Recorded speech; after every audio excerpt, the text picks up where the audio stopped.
The first thing Maya Ellison noticed about Havenport was how carefully the town had arranged itself to appear harmless. The storefronts along Main Street wore fresh paint, the courthouse clock kept exact time, and small flags hung above the sidewalks as if order itself had been fastened into place. By 7:30 that morning, frost still clung to the curb outside the Bluebird Grill, where truck drivers, ranch hands, and county employees had filled most booths. Maya entered without drawing attention to herself. At 48, she had learned that being overlooked could be useful. She wore a dark navy coat over a plain blouse. No visible badge, nothing that announced authority. To the room, she was simply a black woman traveling alone. To Washington, she was the director of the Federal Bureau of Investigation. She chose table 7 near the window and ordered black coffee, 2 eggs, and wheat toast. Her phone rested face down beside a notebook. At 9:30, she was scheduled to meet state officials and federal prosecutors at the Cedar Plains County Courthouse. The meeting concerned a pattern buried inside ordinary paperwork: traffic stops that lasted too long, property seizures that produced no charges, complaints closed without interviews, and reports describing certain people as out of place without explaining why.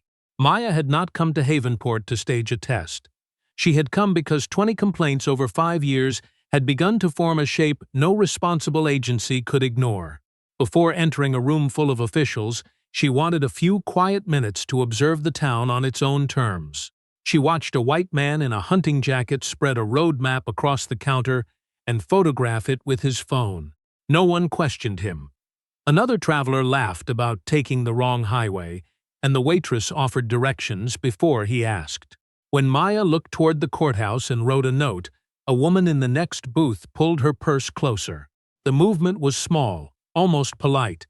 That was often how prejudice entered a room, not with a declaration, but with an adjustment.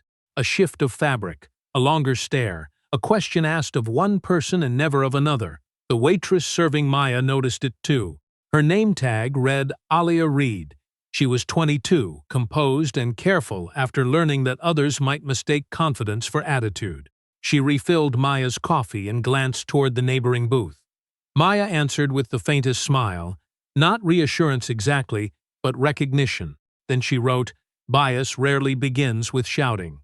It begins when one person is watched longer than everyone else." Across the room, Claire Donovan stood behind the register, wiping a clean section of counter for the 3rd time. She was 60 and accustomed to noticing tension before it earned a name. At 7:43, Maya's phone vibrated once. A routine security prompt appeared. She dismissed it. Her protection detail was stationed 2 blocks away, close enough to respond, far enough to let her breathe. For a moment, the morning settled into forks against plates and coffee poured into thick white mugs. Then the bell above the entrance rang. The room changed before the door had fully closed. Sheriff Wade Mercer stepped inside wearing a tan uniform pressed sharp at the shoulders. At 54, he had held office for 18 years, long enough for his presence to become part of Havenport's furniture. Men at the counter greeted him by name. Claire poured his coffee before he asked. Wade scanned the room with the confidence of someone rarely required to explain himself. His gaze passed over the traveler with the road map, then over the ranchers near the kitchen. It stopped at table 7. The smile remained, but the warmth left it. Maya saw the change without looking directly at him. She had spent most of her career studying moments like that. The instant curiosity hardened into assumption.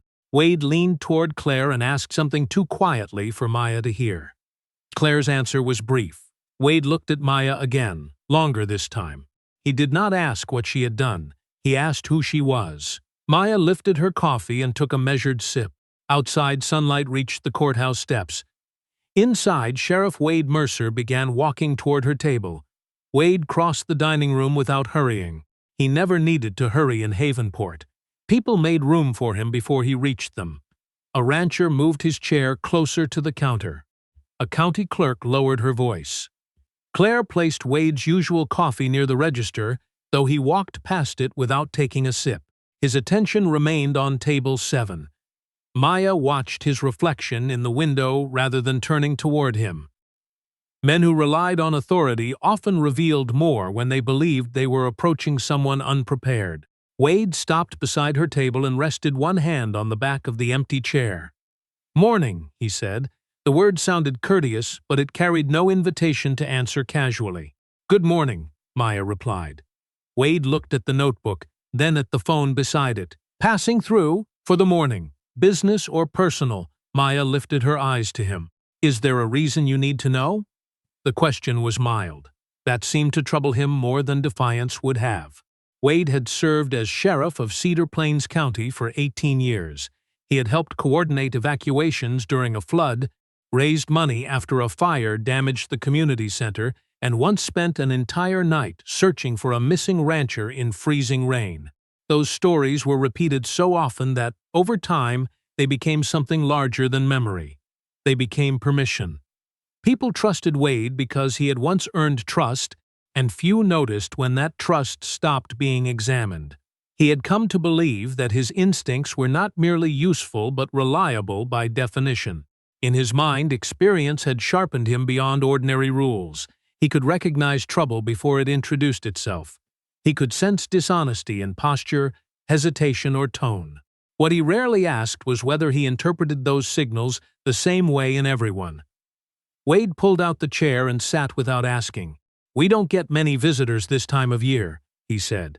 At the counter, the man with the road map folded it badly and laughed when a corner dipped into his coffee. Wade had greeted him 10 minutes earlier with a joke about taking the scenic route. He had not asked for identification. He had not asked what the man had photographed or why he was studying county roads. Maya glanced toward him, then back at Wade. "You seem to have at least one other visitor." Wade followed her gaze. "He's headed up toward Glen Pass." "How do you know? He told me." "Did you ask?" A small line appeared between Wade's eyebrows. "That's different." He leaned back slightly. "He doesn't appear to be hiding anything." Maya let the sentence remain where he had placed it. She did not rescue him from its meaning. Elia approached with the coffee pot, but Wade covered Maya's cup with his hand. "She's fine," he said without looking at her. Elia paused. Her expression did not change, though her grip tightened around the handle. Maya noticed. Claire noticed too. Neither spoke. Wade looked again at Maya's notebook. "What are you writing? Notes? About what?" "Things I observe. Around the courthouse." The question was sharper now. Maya turned her head toward the window. The courthouse stood across 2 blocks of traffic, visible from nearly every front window on Main Street. "The courthouse happens to be outside," she said. Wade's mouth tightened. "People have been nervous lately." "About what?" "Things that don't look right." "And I don't look right?" Claire stopped wiping the counter. The room remained noisy, but the noise no longer felt natural. People continued eating with the careful concentration of those pretending not to listen. Wade gave a short, humorless smile. "I didn't say that." "No," Maya said. "You didn't." Wade studied her face as if waiting for discomfort. He found none. That seemed to make him more certain rather than less. Confidence in a black woman, he had learned somewhere without ever admitting it, could feel like concealment. Her refusal to become nervous registered to him not as innocence but as control. Wade looked toward Claire. "You run her card yet?" Claire blinked. "She hasn't asked for the check. I'm asking if there's been any issue." "There hasn't." "Name match?" Claire's shoulders stiffened. "Wade, she ordered breakfast." His gaze returned to Maya. "What vehicle are you driving?" "Why?" "Routine question." "Routine for whom?" Wade's jaw shifted almost imperceptibly. Maya had seen that movement in interview rooms, board meetings, and congressional hearings. It was the moment a person stopped listening for information and started listening for submission. Wade placed both hands on the table. "Mom, I'm trying to understand why someone unfamiliar is sitting across from the county courthouse taking notes." "Then ask what I've done," Maya said. "Not what you've imagined." For the first time, the confidence in Wade's face became visibly strained. He had expected uncertainty, apology, perhaps irritation. He had not expected precision. Around them, the dining room seemed to contract by inches. A fork touched a plate. The coffee machine hissed. Elias stood near the kitchen entrance, watching. Wade lowered his voice. "I think you and I need to have a more serious conversation about why you're in my town." Maya closed her notebook, not because he had ordered her to, but because she understood that the morning had just changed. Wade remained seated across from Maya as though the chair had always belonged to him. "Let's start with your name," he said. "Maya Ellison. Identificated?" Am I being eyes narrowed? "I asked to see some ID, and I asked whether the request is voluntary." The distinction was not complicated, but Wade reacted as if she had used complexity to hide disrespect. Most people just cooperate. Most people may not ask whether cooperation is required. That kind of answer tends to make simple situations harder. Maya studied him for a moment. The situation was simple before you sat down. A faint flush rose along Wade's neck. He turned toward Claire. "Has she been asking questions about the courthouse?" Claire shook her head. "She asked for coffee and breakfast. Anything about county offices? No. Anyone come in to meet her? No." Wade faced Maya again. "Where are you staying?" "I'm not staying overnight." "Where did you come from?" "Denver." "What brings you here?" "A meeting." "With whom?" "That is not information I'm required to provide while eating breakfast." Wade exhaled through his nose. He was trying to remain controlled, but restraint sat on him awkwardly. He had spent years speaking to people who understood that the quickest way through an encounter was to agree with his version of it. Maya did not argue loudly. She did something more unsettling. She required him to define what he was doing. "You're making this sound more official than it is," Wade said. "Then it should be easy to tell me I'm free to leave." He paused. The answer should have come quickly. It did not. "I haven't said you can't leave. That is not the same as saying I can." The man with the roadmap glanced over his shoulder. Wade noticed and raised his voice just enough for the room to hear. "I'm conducting a routine inquiry." Maya looked toward the man. "Did your routine inquiry include him?" The traveler froze with his coffee halfway to his mouth. Wade's expression hardened. "He answered my questions. You asked where he was headed. You did not ask for his identification, the name on his credit card, the ownership of his vehicle, or the purpose of the photographs he took." Wade leaned forward. "I know what suspicious behavior looks like." "What behavior have you observed from me?" "You're unfamiliar. You're sitting alone. You're taking notes near a government building." "He is unfamiliar. He is sitting alone. He photographed county roads near the same government building. He wasn't evasive. You greeted him. You interrogated me." The words landed without force, which made them difficult to dismiss as anger. Wade looked toward the parking lot. "Which car is yours?" Maya nodded toward a dark gray SUV parked across the street. His eyes moved over it, then returned to her with a skepticism he did not attempt to hide. "That vehicle belongs to you?" Aaliyah, standing several feet away, lowered the coffee pot too quickly. The glass struck the edge of a saucer with a sharp click. Everyone heard it. Wade turned. "Something wrong, Sheriff?" Her answer was automatic, but her face had gone still. Wade looked back at Maya. "Registration in your name? The vehicle is assigned to me."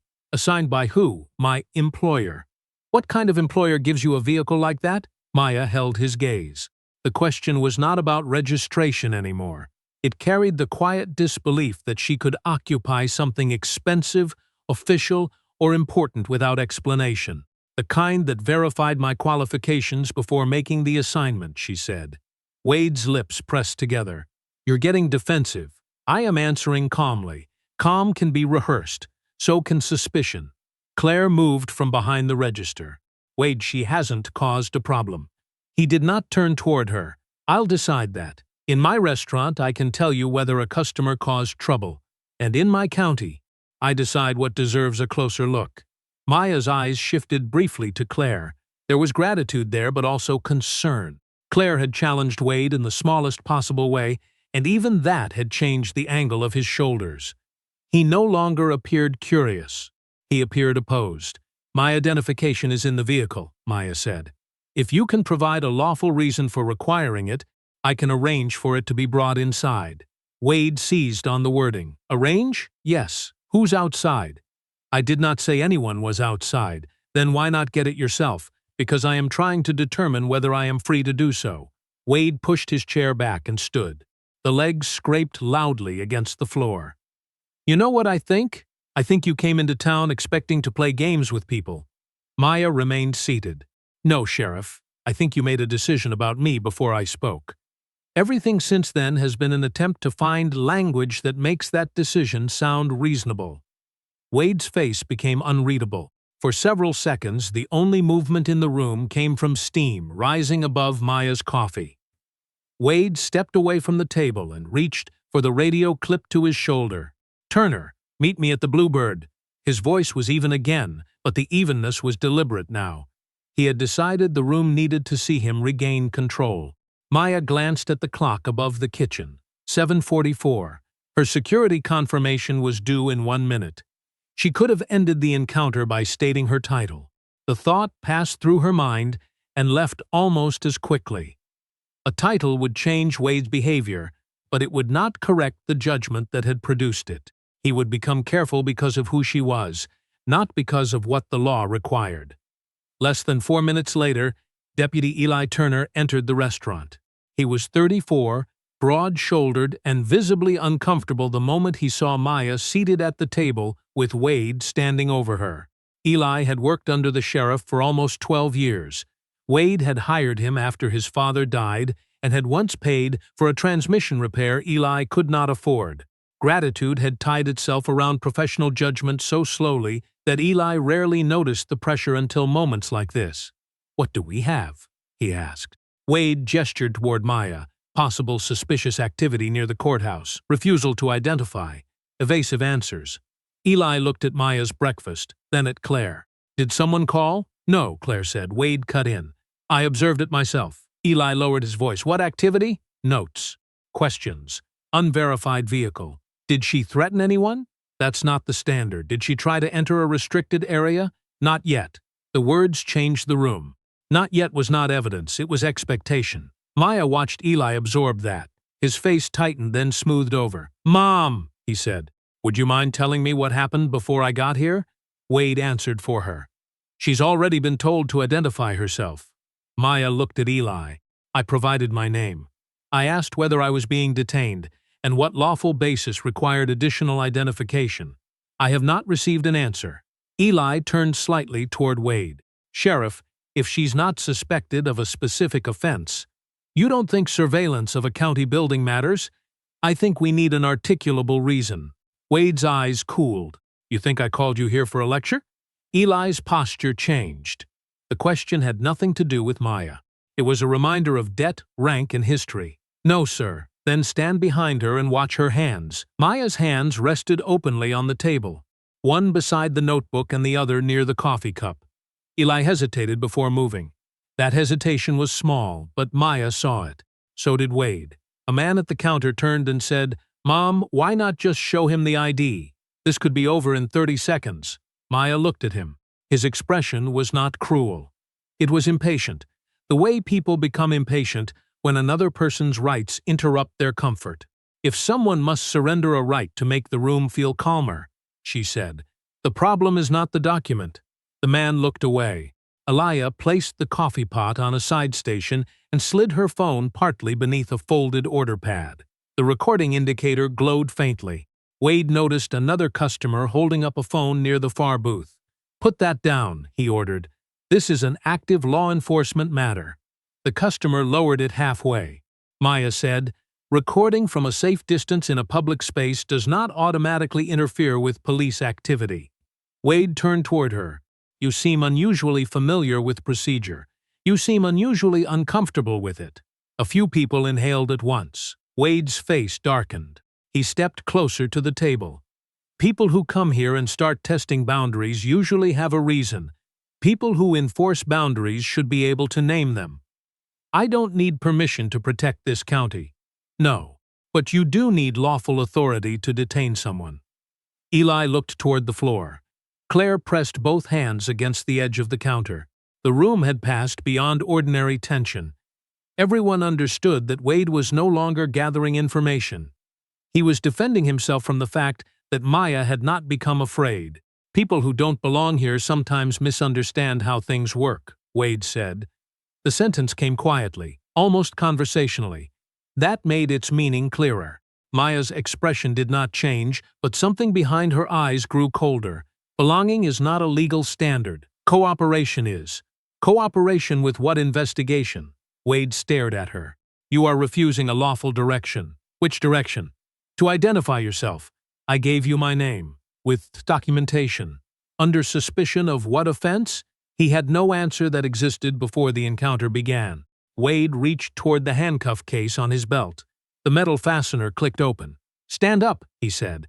Maya did not stand immediately. Am I under arrest? She asked. Wade removed the handcuffs from the case. You are being detained while we verify your identity. For what suspected crime? Obstruction. Eli looked up. Sheriff. Wade silenced him with a glance. Maya's voice remained level. Obstruction requires an underlying lawful duty. Asking you to explain your authority is not obstruction. Stand up. She placed both palms on the table and rose slowly. The movement was controlled, but as she straightened, a quiet tension passed through her shoulders. She knew what handcuffs could do when pride controlled the person applying them. She also knew every eye in the room was watching to see whether she would become the danger Wade had already described. She gave him nothing to use. Wade moved behind her. Hands back, Maya complied. The first cuff closed around her right wrist with unnecessary firmness. The second followed. Cold metal pressed into bone. Her breath paused for less than a second. Then she said, "Please record the time." Wade glanced at the clock. "You don't give instructions here." Then note that the detention began at 7:45. Maya looked toward Eli. "Is your body camera activated?" Eli touched his chest. The indicator was on. Wade's was not. "Sheriff," Eli said quietly, "your camera." Wade switched it on with a sharp movement. "Happy?" "Accuracy is not a matter of happiness," Maya said. Wade stepped around her. "You are being detained for refusing to comply with an identity investigation. A moment ago, you said obstruction. They're connected. Then state the specific action that obstructed you." His jaw tightened. "Your conduct speaks for itself. Conduct should be describable." At the edge of the room, Elias' phone continued recording beneath the order pad. The other customer raised his phone again. Wade pointed at him. "Turn it off. I'm not in your way. Delete the video." Eli moved before he seemed to realize he had decided to. "We can't order him to delete it." Wade turned slowly. "Excuse me? He's standing back. He's not interfering. Collect the phone. We don't have grounds." The words left Eli pale, but they remained in the air. Wade stared at him with an expression that carried years of favors and expectations. "You're choosing a side, Turner." Eli swallowed. "I'm trying to stay on the right one." Claire looked down, perhaps to hide the relief that crossed her face. Wade shifted his anger toward her. "Your cameras record audio. They record the dining room and entrance. I'll need the system. The footage uploads off-site." Wade's eyes sharpened. "Since when?" "Since the register was broken into last year." For the first time that morning, Wade appeared uncertain, not afraid. Not yet. But aware that the room contained more memory than he could control. Maya's phone vibrated on the table. The screen lit with a security prompt. "Check in required." Wade picked it up before she could speak. "Who's Rebecca Sloan?" Maya looked at him. "The person expecting my confirmation." "Your lawyer?" "No employer." "She works with me." "Doing what?" "Ensuring that meetings proceed safely." Wade gave a dismissive laugh. "Convenient." The prompt began counting down. Maya said, "You should allow me to answer." "You'll answer after we finish." He placed the phone in his uniform pocket. "For the record," Maya said, directing the words toward Eli's camera, "Sheriff Mercer has taken my phone after being informed that a scheduled safety confirmation is pending." Wade stepped closer. "You keep talking like someone is coming to rescue you." "I am explaining the consequences of your choices. People come through here every week pretending to be connected to someone important. Importance is not the issue." Maya looked around the room. The man who had urged her to show identification now studied his plate. The woman who had moved her purse earlier was watching the cuffs. Elias stood perfectly still, anger held behind professional calm. "The issue," Maya continued, "is whether you believe a person without influence deserves the same protection as a person with it." Wade reached for Maya's upper arm, not violently, but with the deliberate pressure of someone reclaiming the scene. "We're going outside. I will walk without resistance." "Good, but I do not consent to this detention." Wade guided her toward the entrance. As they passed the counter, Elia spoke. Her voice shook only on the first word. She was eating breakfast. Wade stopped. "Stay out of this." Elia met his eyes. "She was eating breakfast. You brought everything else to her table." Silence followed. It was not the silence of submission this time. It was the silence after someone said what everyone else had been avoiding. Wade opened the door and led Maya onto the sidewalk. The cold struck her face. Eli followed several steps behind, his expression unsettled by the knowledge that his camera now held a record of every opportunity he had missed to intervene sooner. Wade turned toward his patrol vehicle. Then the sound of engines moved through Main Street. 4 dark federal SUVs came around the courthouse corner in a tight line. They were not speeding, but they were moving with unmistakable purpose. Wade slowed. Maya did not look surprised. The 4 SUVs stopped along the curb with barely a gap between them. Doors opened almost at once. The agents who stepped onto Main Street wore dark coats over business clothes, their movements controlled rather than dramatic. They did not draw weapons or shout commands. They simply arrived with the unmistakable discipline of people who already knew why they were there.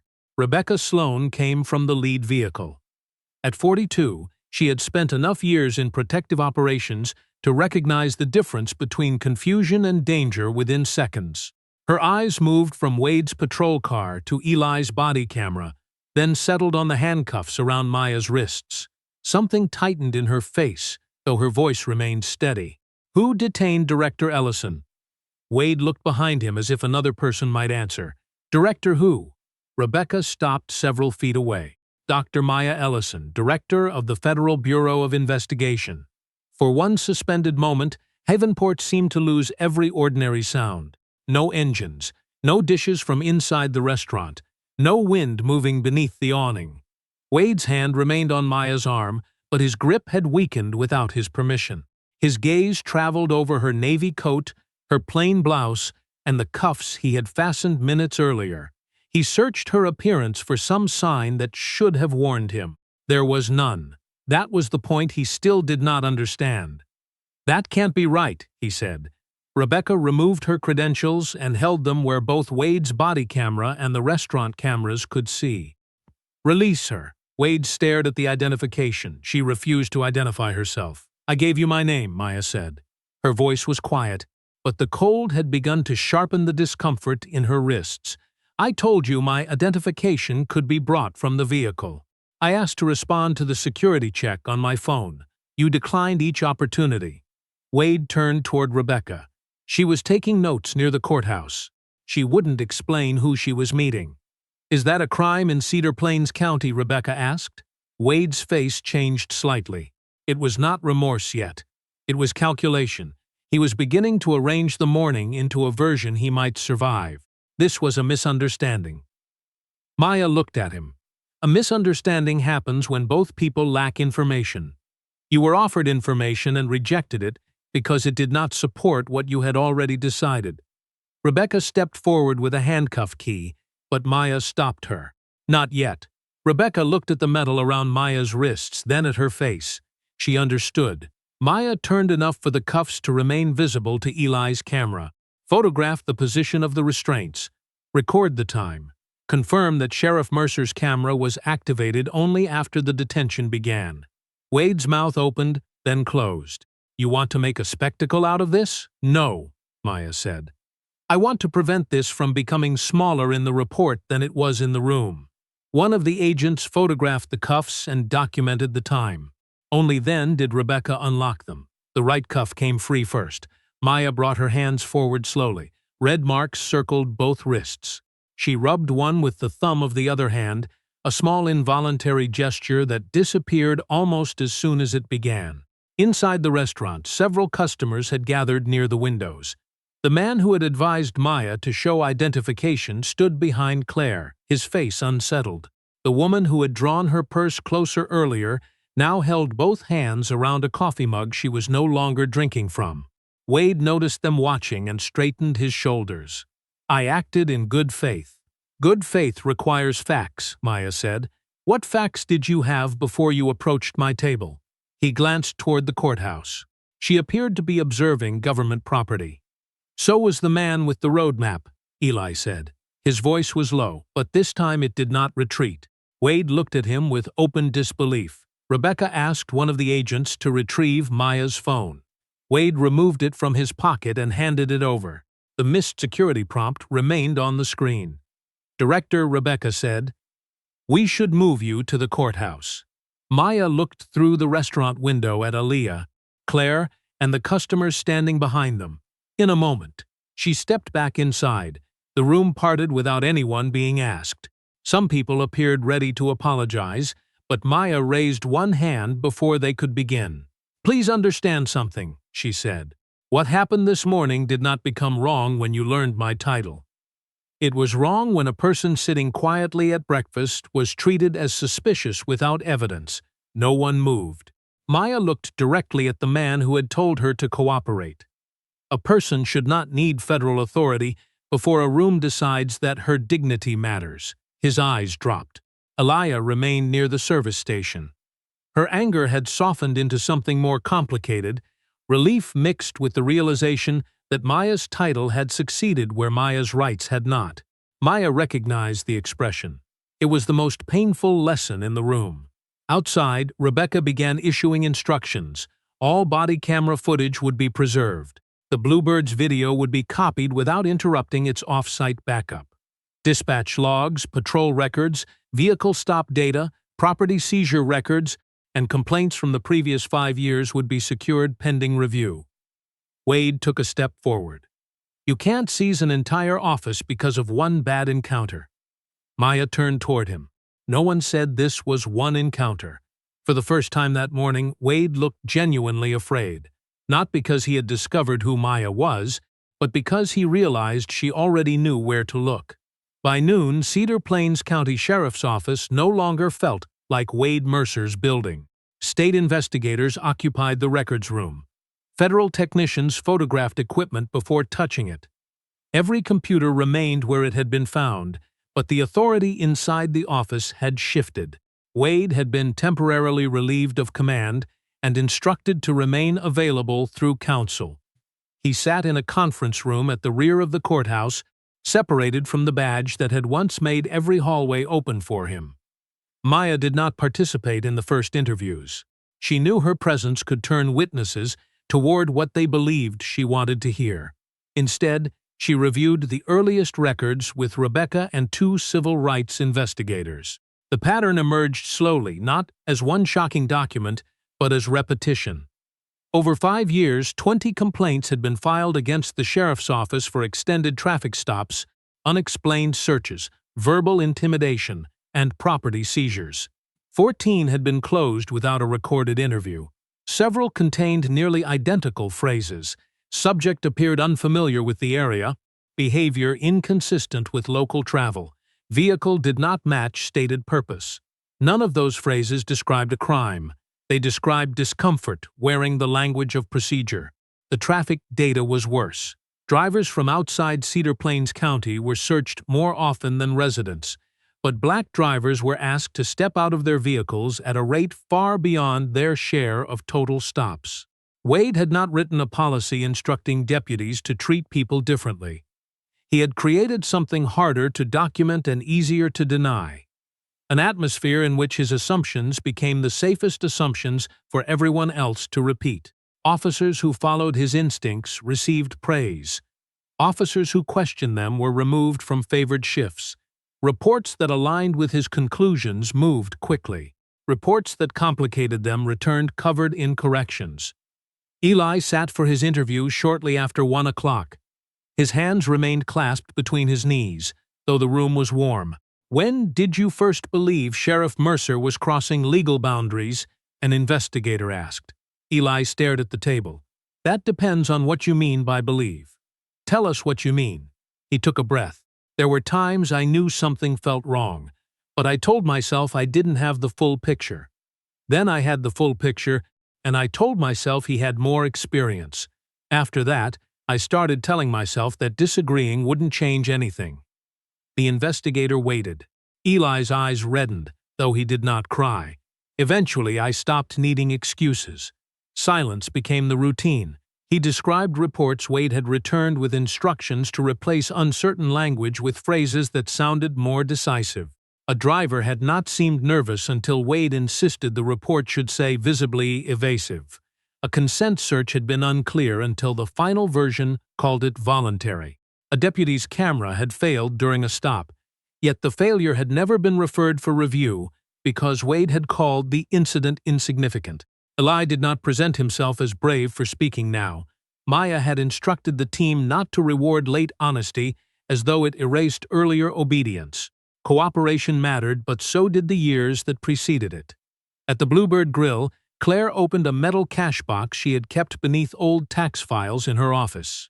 Inside were receipts, handwritten dates, and copies of complaints customers had asked her to mail because they feared walking into the sheriff's office themselves. She had recorded when Wade requested security footage, when travelers were taken from booths for questioning, and when vehicles were searched in the parking lot. "I thought saving it meant I was doing something," she told Rebecca. "You preserved evidence," Rebecca said. "That matters." Claire looked toward the dining room. "But I didn't stop anything." The distinction sat heavily between them. Elia's video became the clearest record of the morning. It showed the white traveler photographing maps without scrutiny. It captured Wade questioning Maya's vehicle, changing the stated basis for detention, and ordering customers to delete recordings. Most importantly, it preserved the tone beneath the words, the impatience when Maya asked for legal grounds, the disbelief when she spoke with confidence, and the ease with which Wade treated her presence as something requiring explanation. Late that afternoon, technicians recovered a deleted report from an archived server. It concerned Samuel Grant, a 68-year-old black veteran who had been stopped outside Havenport 11 months earlier. Wade had claimed Samuel's sedan did not fit the area and that the driver appeared unable to explain how he obtained it. Samuel had produced registration, insurance, and a veteran identification card. He was still held roadside for nearly 3 hours while deputies searched the car. Nothing illegal was found. The original report documented Samuel's repeated requests to leave. The final report removed those requests and described the encounter as cooperative. Maya read both versions twice. She did not speak immediately. The room around her continued moving, keys tapping, pages turning, voices passing through open doors, but her attention remained on one sentence Wade had deleted. Driver asked why ownership of the vehicle was being treated as suspicious after documentation was confirmed. It was the same question Maya had been forced to answer at breakfast. The same assumption. A different morning. A different black citizen. Maya closed the file.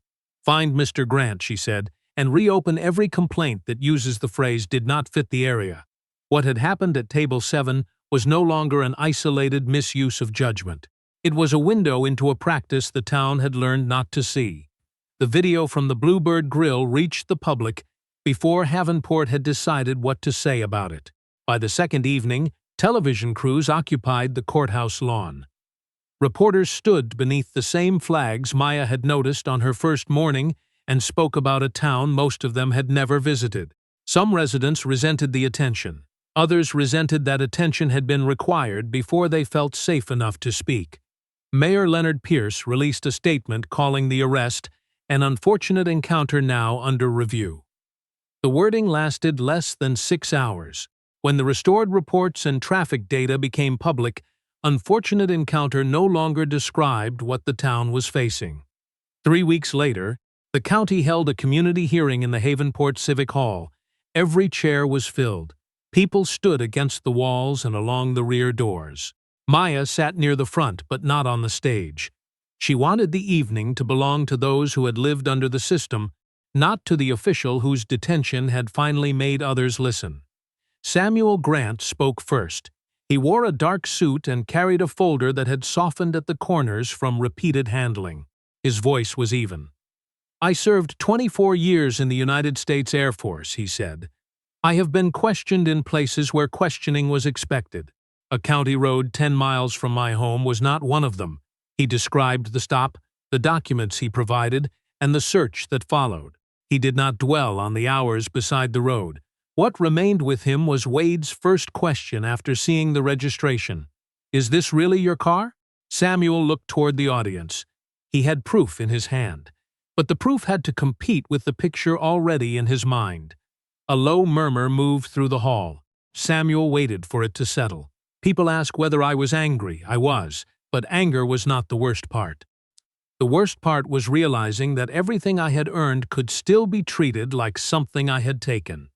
Claire spoke next. She admitted that she had collected evidence without using it soon enough. "I told myself I was protecting my customers by keeping records," she said. "Sometimes I was protecting myself from the cost of speaking." Her hands shook against the podium. She did not ask for forgiveness. She asked that the county create a complaint system no local official could quietly control. Eli's testimony drew less sympathy. He stood in plain clothes, his badge temporarily surrendered. "I knew reports were being changed," he said. "I knew some stops lasted longer than they should. I knew certain people were treated as suspicious before they did anything suspicious." Someone from the rear called out, "Then why didn't you stop it?" Eli faced the voice. "Because I was afraid of losing my career. That answer explains my silence. It does not excuse it." Wade entered through a side door with his attorney. He did not wear his uniform. Without it, he appeared smaller, though not defeated. When given the opportunity to speak, he said he had never considered himself prejudiced. He spoke about the flood, the search in freezing rain, and the years he had spent protecting families in Cedar Plains County. "I judged situations based on experience," he said. "I never targeted anyone because of race." Maya watched him carefully. Wade still believed that rejecting an ugly label was enough to reject the behavior beneath it. When her turn came, she approached the podium without notes. "Most unfair treatment does not announce itself with openly hateful language," she said. "It often appears as an extra question, a longer stop, a doubt applied to one person but not another, or a decision to call confidence suspicious, only when it comes from someone we have already placed outside our idea of belonging." She looked toward Wade. "Intent matters, but intent cannot be the only measure. A person can sincerely believe he is protecting a community while repeatedly deciding that some members of that community require more proof of innocence than others." Wade's attorney shifted in his chair. Maya continued, "There are 3 questions every exercise of authority should survive. What specific behavior occurred? What objective evidence supports the response? And would a person of a different race, appearance, or background have been treated the same way under identical circumstances?" She paused. "If the third answer is uncertain, experience may not be guiding the decision. Bias may be." Elias spoke near the end. She wore the same name tag she had worn at the Bluebird, pinned to a clean white blouse. "People keep saying the sheriff made a mistake because he arrested the wrong woman," she said. "That is not what frightened me. What frightened me was how normal the room felt before the federal vehicles arrived." She described watching customers look away, watching Wade interpret every calm answer as another reason for suspicion, and feeling her own voice disappear because she knew that speaking could turn his attention toward her. "I was not surprised that he questioned her," Aaliyah said. "I was surprised when someone finally questioned him." The room became completely still. She looked toward Maya. "That morning taught me something I wish I had learned differently. Respect should not arrive after credentials. Safety should not depend on whether someone powerful is coming down the street." Wade lowered his eyes for the first time. Then Eli returned to the microphone with one final statement. He confirmed under oath that Wade had instructed him on multiple occasions to rewrite reports so uncertain encounters appeared justified after the fact. The admission did not create noise. It removed it. Havenport had spent years calling Wade's authority stability. Now the town had to consider how much silence had been required to maintain that appearance. Wade Mercer was not sentenced in the Civic Hall, removed in handcuffs before the cameras, or erased from Havenport by a single order. Maya refused to let the investigation become the kind of unchecked power the investigation itself was meant to challenge. Wade was suspended, his access to county systems revoked, and his official duties transferred to a temporary commander appointed by the state. Federal and state prosecutors began reviewing possible violations involving false reporting, interference with evidence, unlawful detention, and mishandling of seized property. The process moved more slowly than public anger. That was intentional. Accountability required evidence strong enough to survive scrutiny, even when the person being investigated had denied others the same care. Due process is not a favor we reserve for people we like, Maya told reporters outside the courthouse. It is the discipline that keeps justice from becoming revenge. The county commission adopted emergency measures while the broader investigation continued. Body camera footage would upload automatically to a system outside the sheriff's direct control. Officers would be required to state an objective reason for every vehicle stop.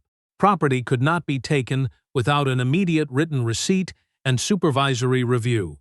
Complaints would receive public tracking numbers and could no longer be closed by the same chain of command named in the complaint. A civilian review board was formed with authority to examine serious cases and publish findings. Eli was not promoted. He remained on administrative leave while investigators reviewed the incidents in which he had participated or failed to intervene. Some residents thought his testimony should have earned him the sheriff's office. Maya disagreed. One correct decision made under public pressure did not erase years of quiet compliance. If Eli returned to duty, he would have to complete independent training, meet with people affected by prior stops, and demonstrate over time that loyalty to the law mattered more than loyalty to a person. Claire joined the new review board only after another member asked whether her past silence made her unsuitable. "It makes me responsible," she replied. "That is not the same as qualified. I'll have to prove the second part." Samuel agreed to advise the county on traffic stop policy. He did so without pretending the appointment repaired what had happened to him. Elia began volunteering with a regional civil rights organization that taught residents how to document complaints and request public records. The most important changes were not dramatic. A complaint that once might have disappeared now generated a receipt. A camera that once could be switched off without explanation now sent an alert. A report returned for revision preserved its original language. Small safeguards replaced trust that had been concentrated in one man. Wade requested a meeting with Maya 2 days before he formally left office. His attorney attended, as did a federal investigator. The conversation was recorded. Wade sat across from Maya in a courthouse conference room, the same kind of room where she had originally been scheduled to meet officials before breakfast, changed the county. He looked tired. His confidence had not vanished, but it no longer occupied every inch around him. "Why didn't you tell me?" he asked. "I did tell you who I was," Maya said. "You told me your name. You asked for my identity. A name is part of identity. You knew what I meant." "Yes, you meant status." Wade leaned back. "If you had shown me federal credentials, none of this would have happened." Maya's expression softened, but not with sympathy. "That is exactly why showing them would not have answered the real question." "What question? How would you treat me if you believed no powerful person would object?" Wade looked toward the recorder. "I was doing my job. Your job gave you authority to respond to behavior. You responded to an image. You were watching the courthouse, so was another traveler. You challenged every question. I asked you to explain the law you were using." His hands tightened on the arms of the chair. "You made me look like I had no control." Maya waited before answering. "I did not take control from you. I reminded you that lawful control has limits." Wade's face shifted. For the first time, the anger did not immediately return. "When I saw you," he said slowly, "I thought you didn't belong there." The admission seemed to surprise him as much as anyone else. "Before you said anything, I thought you were waiting for something, planning something. Then when you weren't nervous, I thought that proved it." Maya nodded once. "You turned my composure into evidence because it did not fit the role you had assigned me." Wade stared at the table. "I don't hate black people." "This was never a trial of what you feel in private," Maya said. "It is an examination of what your assumptions allowed you to do in public." He looked up. "Do you think people can change?" "Yes. Do you think I can?" Maya considered him carefully. Change begins when a person stops asking whether he is fundamentally good and starts asking what harm he caused, who paid for it, and what he is willing to surrender to repair it. Wade's eyes moved away. Maya did not offer absolution. It did not belong to her alone. She also did not humiliate him. Responsibility was not meant to destroy the humanity of the person who caused harm. It was meant to recognize the humanity of those who had been denied it. As Maya left the room, Rebecca handed her an envelope delivered from the Bluebird. Inside was a short note from Aaliyah. For the first time, I believe silence is not the only safe choice. Maya folded the paper and placed it inside the notebook she had carried at breakfast. Maya returned to Havenport 2 months later on a morning that looked almost like the first. Frost traced the curb outside the Bluebird Grill. The courthouse clock kept exact time. Small flags moved above the sidewalks in a cold, steady wind. Yet the town no longer appeared harmless to her. It appeared unfinished, which was more honest. The new complaint system had gone live that week, and Maya had been invited to observe its public launch. Before the meeting, she asked Rebecca to stop at the Bluebird. This time, no one questioned her decision to enter alone, though the security detail remained close. Maya wore the same navy coat. She chose table 7. Claire saw her from behind the counter and gave a small nod, neither ceremonial nor embarrassed. "Coffee?" she asked. "Black. 2 eggs and wheat toast?" Maya smiled. "You remember. Some mornings should be remembered accurately." Claire poured the coffee and returned to the register. No one stood. No one applauded. A few customers recognized Maya, but the room did not turn her breakfast into a public event. That ordinary restraint mattered more to her than a welcome could have. She opened her notebook and looked through the pages from her previous visit. Several lines had been written before Wade entered. Others were pressed more deeply into the paper, recorded after the encounter while the memory remained sharp. Aaliyah approached carrying the plate. "Table 7, she said, setting it down.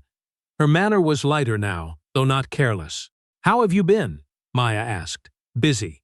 Aaliyah had completed her first public records workshop and was helping residents file complaints through the county's new system. She had also been accepted into a summer program focused on law, public policy, and community advocacy. "People keep telling me I should become an attorney," she said. "Do you want to? Maybe? I'm still deciding." Maya folded her hands around the warm mug. "Take your time. A title may make some people listen sooner, but it does not create the value of what you say." Aaliyah considered that. Did being FBI director make what happened worse? No. Did it make people care more? Maya glanced toward the window. At first, yes. That is part of what needed to change. Claire joined them briefly. She now served on the Civilian Review Board and had already challenged an attempt to close a complaint without interviewing the driver. "I used to think keeping records was enough," she said. "Now I know evidence needs a destination." Eli entered several minutes later in a charcoal jacket. He was not wearing a uniform. The internal review had not finished, and he did not know whether he would return to law enforcement. He stopped near the table but waited to be invited before sitting. It was a small courtesy, almost invisible. Maya noticed it anyway. "I testified in 3 reopened cases last week," he said. "Some people think I'm doing it to save my job." "Are you?" "Partly," he admitted. "I also don't want to keep being the person I was." Maya appreciated the answer because it did not ask to be admired. "Trust is rarely rebuilt through one brave moment," she said. "It usually returns through ordinary decisions made correctly when no one is watching." Eli nodded. He did not ask whether she forgave him. He had begun to understand that repair was not a prize granted by the person with the highest title. It was work performed for the people who carried the cost. Outside the window, a sedan with an out-of-state plate pulled to the curb. A couple stepped out and unfolded a paper map. A young deputy approached from across the street. Maya watched his posture change as he neared them. He kept his hands visible, introduced himself, and pointed toward the highway entrance they had missed. The encounter lasted less than a minute. No identification was requested. No assumption hardened into suspicion. The deputy returned to his patrol car and the couple continued north. There was no triumph in the moment. That was what made it meaningful. Fair treatment was not supposed to look heroic. It was supposed to look ordinary. Maya finished her breakfast and closed the notebook. On the final page, beneath Aaliyah's letter, she wrote, "A community does not become stronger when authority proves it can humble ordinary people. It becomes stronger when ordinary people no longer need power to protect their dignity." She paid the bill and left a standard tip. At the door, Claire called her name. Maya turned. "Thank you for coming back," Claire said. Maya looked around the restaurant, the counter, the windows, the table where Wade had mistaken questions for defiance. Coming back is how we learn whether anything changed. Outside, Rebecca waited beside the lead SUV. Their next destination was a regional conference where sheriffs, city officials, and community representatives would discuss bias, oversight, and public trust. Maya slid into the vehicle and placed her notebook on the seat beside her. Havenport receded through the rear window. It had not become perfect. Samuel still remembered the roadside. Eli still faced consequences. Claire still carried regret. Elia still understood that being heard and being respected were not always the same thing. But the town had begun replacing silence with records, habit with review, and unchecked instinct with questions that had to be answered. The courthouse clock struck 9. This time, Maya reached her meeting without handcuffs. The law had not changed because an important woman had been mistreated. It had begun to change because the town finally understood that no human being should need to be important before the law treats them as fully human. If this story made you think, support the channel by liking and subscribing. Tell us which moments stayed with you most and where you are watching from.